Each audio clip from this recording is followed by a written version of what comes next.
अस्सलामुअलैकुम, मेरा नाम अदनान रज़ा खान है और जनाब बिलाखिर बिल्ली थैले से बाहर आ ही गई। ये बात मैं यूँ इसलिए कह रहा हूँ कि पीटीआई के जो चेयरमैन थे उन्होंने जमात इस्लामी का साथ देने से इनकार कर दिया है। पीपल्स पार्टी के ख़िलाफ़ अदम एतमाद की जो तहरीक लानी थी उस पर इनकार कर दिया।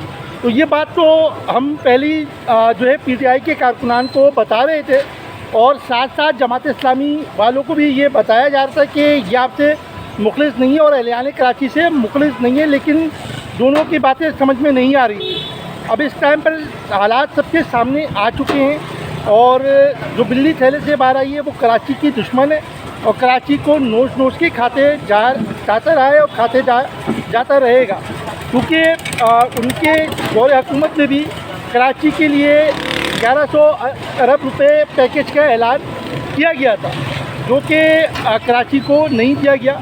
अब जो है ये सोचने की ज़रूरत है कि फिर दोबारा जो है जमात इस्लामी ने पीटीआई से कांटेक्ट क्यों किया।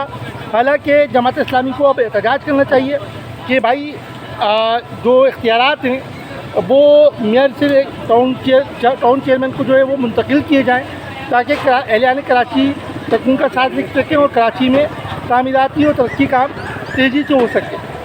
लेकिन यहाँ पर कुछ ऐसा सिनेरियो नज़र नहीं आ रहा। दो इदारों की जंग आपस में है, यानी कि टाउन्स और जो हमारे मेयर हैं उनके दरमियान एक टसल लगी हुई है, जो कि कराची में तामीराती काम को सुस्त रवि का शिकार कर रहे हैं।